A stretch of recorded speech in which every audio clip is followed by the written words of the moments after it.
अस्सलाम वालेकुम दोस्तों। मैग्नेटिक कॉन्टैक्टर स्प्लिट एसी में यूज़ होते हैं। हम मैग्नेटिक कॉन्टैक्टर की वायरिंग किस तरीके से होती है, मैग्नेटिक कॉन्टैक्टर की वायरिंग के बारे में मैं आपको बताता हूँ। मैग्नेटिक कॉन्टैक्टर जो है स्प्लिट यूनिट में जो यूज़ हो रहा है वो यहाँ पर जो है उसकी सप्लाई जो होती है वो आउटडोर यूनिट में जाती है। आउटडोर यूनिट में जो सप्लाई जाती है उसको हम सप्लाई को मैग्नेटिक कॉन्टैक्टर के अंदर जो स्प्लिट यूनिट के अंदर कनेक्टर होता है ना,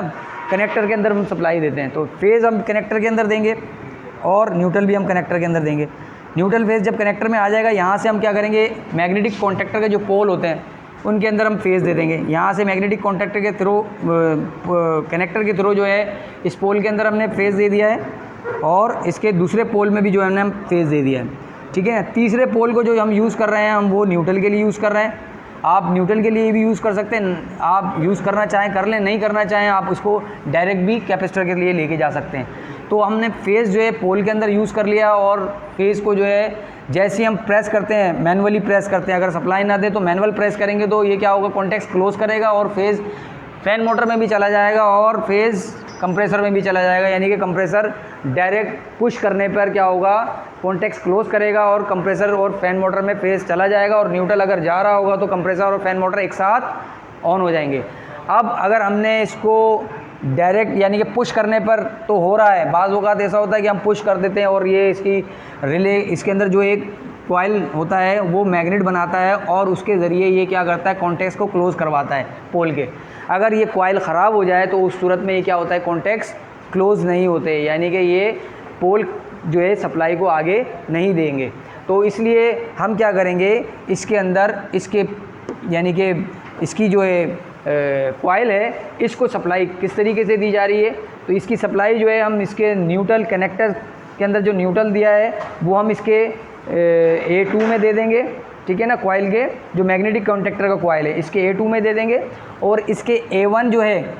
कॉइल का, इसको जो सप्लाई आएगी यानी कि फेज़ आएगा, न्यूट्रल आ चुका है और फेज़ जो आएगा वो क्या होगा, पीसी कार्ड से रिले के ज़रिए कॉन्टैक्ट्स 3 मिनट के बाद जैसी रिले जो है सप्लाई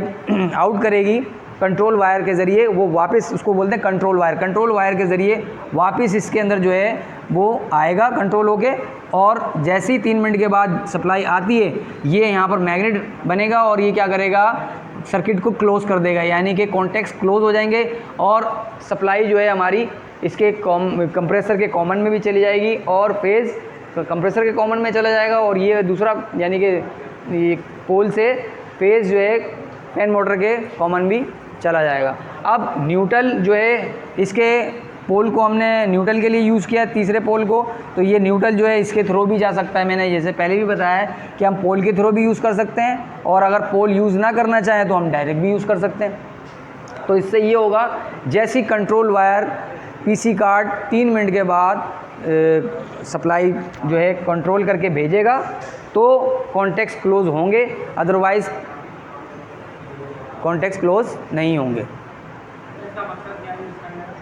इसका मकसद यूज़ करने का ये है कि ये अगर मिसाल के तौर पे अगर मैग्नेटिक कॉन्टैक्टर ना लगाएं, ठीक है, क्योंकि इसकी कंप्रेसर की जो है कैपेसिटी हैवी कैपेसिटी का कंप्रेसर है, मिसाल के तौर पे है तो सिंगल फेज़ ही, लेकिन इसकी मोटर हैवी है या रेसिप्रोकेटिंग कंप्रेसर लगा हुआ है, रोटरी कंप्रेसर लो स्पीड होते हैं और उसकी मोटर कम जो है एम्पेयर की होती है, और अगर इसमें रेसिप्रोकेटिंग कंप्रेसर लगा हुआ है उसकी मोटर जो हैवी होती है और ज़्यादा एम्पेयर यानी कि ज़्यादा करंट लेती है, तो उसके लिए जो है मैग्नेटिक कॉन्टैक्टर यूज़ करना पड़ेगा। अगर हम डायरेक्टली सप्लाई पीसी कार्ड से दे देंगे इसको तो उसके अंदर जो रिले होती है उसके कॉन्टैक्ट्स जो है वो कमज़ोर होते हैं, तो वो कम एम्पेयर की रिले लगी होती है पीसी कार्ड के अंदर। अगर उसको हम डायरेक्ट सप्लाई इसके आउटडोर को देंगे तो उसके जो कॉन्टैक्ट्स हैं वो जो है बार बार जल जाएंगे। तो इसलिए हम क्या करेंगे, उसके ज़रिए पीसी कार्ड के ज़रिए हम इसके कॉइल को यानी कि मैग्नेटिक कॉन्टैक्टर के कॉइल को कंट्रोल कर रहे हैं। जैसे ही मैग्नेटिक कॉन्टैक्टर के कॉइल को सप्लाई मुहैया होगी, सप्लाई आएगी, ये हैवी कॉन्टैक्ट्स होते हैं, ये हैवी नहीं है, ये तो कम एम्पेयर की एक कॉइल है, एक छोटा सा कॉइल है। वो पीसी कार्ड की रिले 10 एम्पेयर की भी होगी तो इसके कॉइल के अंदर इतना जो है करंट खर्च नहीं हो रहा, तो ये एक छोटा सा कॉइल है। ये क्या करेगा, इसको जैसे ही कंट्रोल करके फेज़ मिलेगा और न्यूट्रल मिल चुका है, जैसे ही फेज़ मिलेगा ये क्या करेगा, अपने कॉन्टैक्ट्स, ये हैवी कॉन्टैक्ट्स होते हैं, ज़्यादा एम्पेयर के होते हैं, तो इसके अंदर फेज़ भी मौजूद है ठीक है, इस पोलो में, और न्यूट्रल भी मौजूद है। जैसे ही ये कंट्रोल करके यहाँ पर सप्लाई आएगी, ये जो है कॉन्टेक्ट क्लोज करेगा और यहाँ पर फेज़ दोनों कंप्रेसर की मोटर में भी कॉमन के अंदर फेज़ चला जाएगा और फैन मोटर की कॉमन में भी फेज़ चला जाएगा, और न्यूट्रल कैपेसिटर के थ्रू इसको स्टार्टिंग टॉर्क देगा और यानी कि स्टार्ट करेगा, और ये कंप्रेसर हमारा यानी कि आउटडोर यूनिट ऑन हो जाएगा। कॉन्टेक्टर जो है ज़्यादातर जो है इसके अंदर इस्तेमाल होता है, जैसे 1.5 टन के यूनिट हो गए, क्योंकि उनके कंप्रेसर जो है उनके एम्पेयर ज़्यादा लेते हैं, या ज़्यादातर जो है रेसिप्रोकेटिंग कंप्रेसर हो गए, तो उस रेसिप्रोकेटिंग कंप्रेसर में मोटर हैवी होती है तो ज़्यादा करंट खर्च करती है, ज़्यादा एम्पेयर लेती है, तो इसलिए हम क्या करते हैं, मैग्नेटिक कॉन्टेक्टर का इस्तेमाल करते हैं। ज़्यादातर 2 टन 1.5 टन यूनिट में इस्तेमाल होते हैं, और ये जो है 1 टन के यूनिट के अंदर पीसी कार्ड के ज़रिए इस्तेमाल होते हैं। उसके अंदर जो उसकी मोटर उसकी जो रिले होती है वो 30 एम्पेयर की होती है, ठीक है। वो 30 एम्पेयर की रिले जो है वो 1 टन के ये कंप्रेसर के लिए और उसकी फ़ैन मोटर के लिए बहुत होती है, तो वो उसको जो है कंट्रोल कर लेती है, ठीक है। अगर हम जो है क्या कहते हैं,